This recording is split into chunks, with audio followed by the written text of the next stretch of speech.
किराएदार बेटा। जा नालायक, सुबह के 8 बजने को है, तुझे एग्जाम नहीं देना क्या? थोड़ी देर और सोने दीजिए ना पापा। तू उठता है या फिर मैं तेरे ऊपर पानी फेंकूं? रोज गधों की तरह सोता रहता है, पेपर की कोई टेंशन ही नहीं है। और एक हमारा समय था जब हम पेपर में फेल होने के डर से रात भर पढ़ा करते थे, सो ही नहीं पाते थे। तो क्या अब आप उसका बदला मुझसे लेंगे? मैं 15 मिनट बाद उठ जाऊंगा, आप प्लीज जाइए, मुझे डिस्टर्ब मत कीजिए।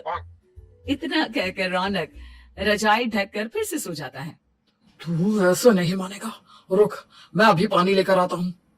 बस फिर क्या था, इतना कहकर वो भागते हुए बाथरूम में जाते हैं और पानी की एक बड़ी सी बाल्टी लाकर रौनक के ऊपर फेंक देते हैं।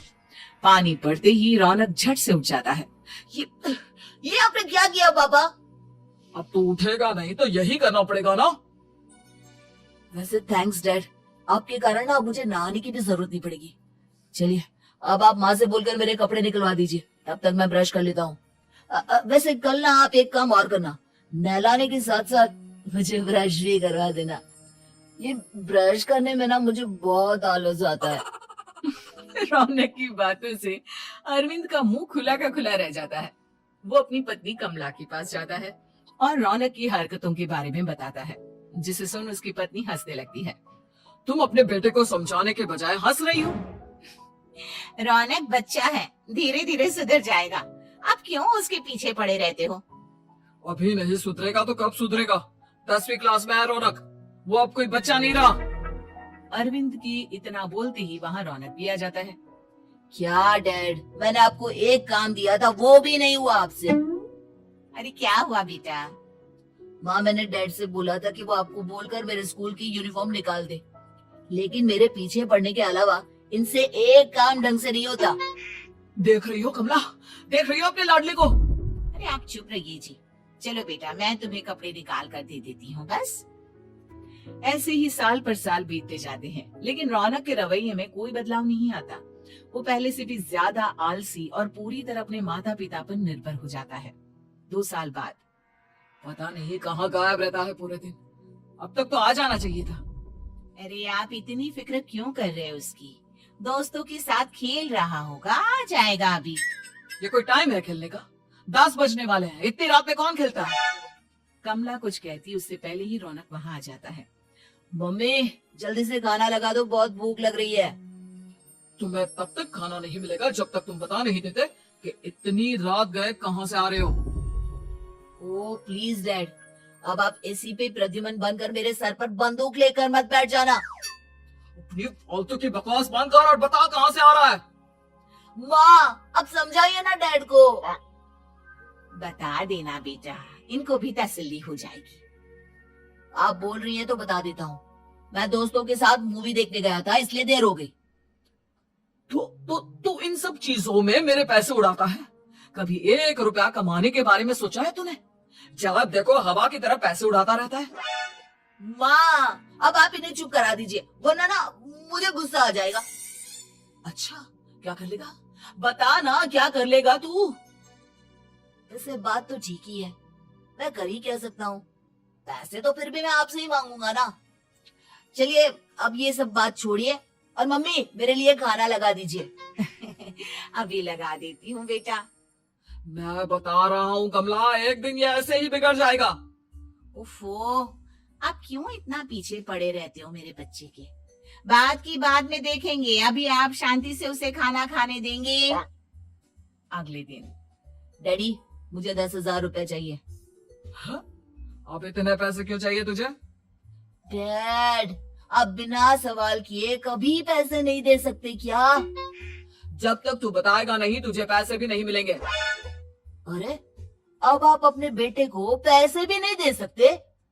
नालायक, तेरी उम्र के लोग नौकरी करते हैं और एक तू है जो नौकरी करने का नाम ही नहीं लेता कभी। आप लोगों के होते हुए भला मैं नौकरी क्यों करूं? अरे हम कब तक पैसे देंगे तुझे? तुझे भी तो अपने पैरों पर खड़ा होना होगा ना। कौन सा उधार के पैरों पर खड़ा हूँ? अपने ही तो पैरों पर खड़ा हूँ मैं। इसी तरह रौनक दिन प्रतिदिन लापरवाह होता जाता है उसकी लापरवाही को देखते हुए अरविंद और कमला अपने बेटे की शादी कराने का फैसला लेते हैं और 1 महीने के अंदर अंदर ही रौनक की शादी मेघा नाम की लड़की से करा देते हैं। शादी के कुछ दिन बाद, रौनक, मुझे एक अच्छी सी साड़ी चाहिए, आप ला दोगे ना? हाँ, क्यों नहीं। कितने तक की आती है साड़ी? यही करीब 5,000 तक की। तुम चिंता मत करो, मैं आज ही डैडी से पैसे मांगकर तुम्हारे लिए साड़ी ले आऊंगा। आप कब तक ऐसे ही अपने पापा से पैसे मांगते रहेंगे? कोई अच्छी सी नौकरी क्यों नहीं कर लेते आप?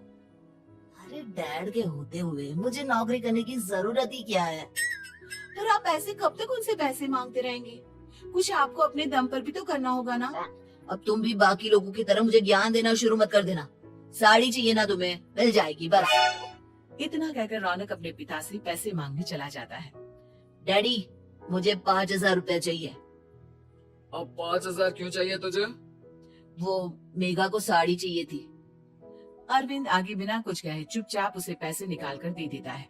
कुछ दिन बाद, तुम्हें नहीं लगता कमला, रौनक हम पर पहले से भी ज्यादा डिपेंड हो गया है? मुझे तो अब उसके भविष्य की चिंता होने लगी है।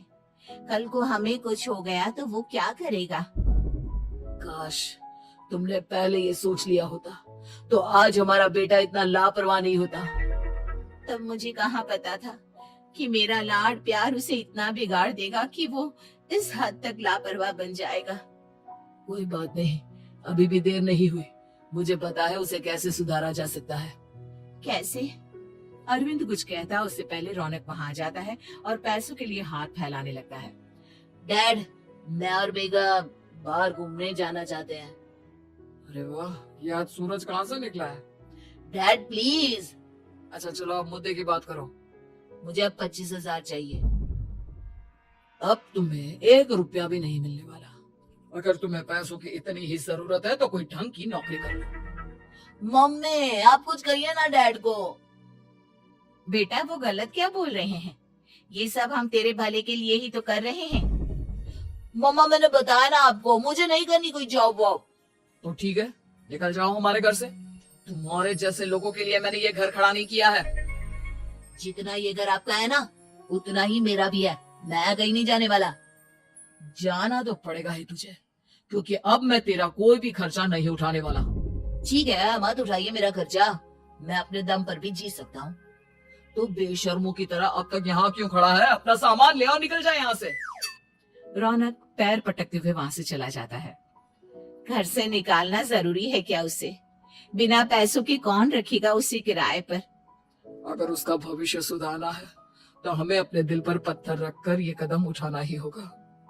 दोनों बात कर रहे होते हैं कि रौनक अपनी पत्नी के साथ एक बड़ा सा बैग लेकर घर से निकल जाता है, लेकिन घर से बाहर उसे कोई भी मुफ्त में अपने घर किराए पर नहीं रखता।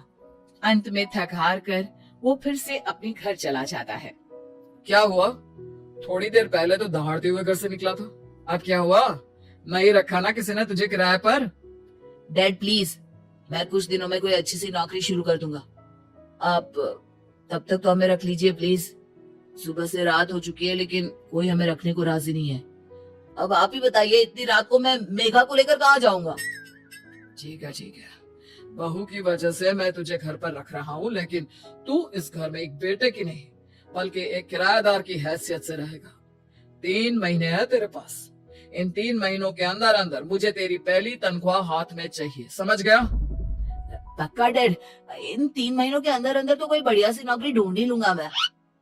ऐसे ही धीरे धीरे समय बीतने लगता है और अरविंद के दिए 3 महीनों में से 2 महीने बीत चुके होते हैं।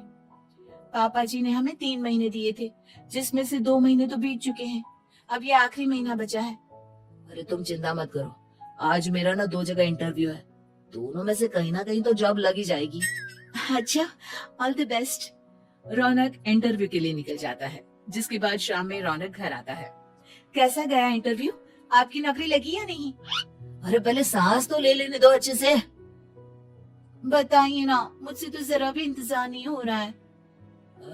वो दरअसल बात यह है कि मेरी नौकरी तो लग चुकी है लेकिन पैसे बहुत कम है। कितने पैसे हैं? 15,000। इतने में अरविंद और कमला मिठाई का डिब्बा लेकर आ जाते हैं। बधाई हो बेटा। हम जानते थे तेरी जॉब जरूर लगेगी। लेकिन मेरी सैलरी बहुत कम है मम्मा। कम है तो क्या हुआ, धीरे धीरे बढ़ जाएगी। हाँ बेटा, हम तो बस चाहते थे कि तू अपने पैरों पर खड़ा हो जाए। मतलब अब आप मुझे घर से नहीं निकालेंगे? नहीं, ये सब हमने तुझे जिम्मेदार इंसान बनाने के लिए किया था। Thank you mummy papa. अगर आप दोनों ऐसा नहीं करते तो मुझे कभी अपनी जिम्मेदारियों का एहसास तक नहीं होता। आज आपने मुझे सिखा दिया कि इंसान का अपने पैरों पर खड़ा होना भी जरूरी होता है। इतना कहकर रौनक झट से अपने माता पिता के गले लग जाता है और अपनी कमाई की पहली तनख्वाह वो अपने माता पिता के हाथ में सौंपता है। इस तरह रौनक एक गैर जिम्मेदार व्यक्ति से एक जिम्मेदार व्यक्ति बन जाता है।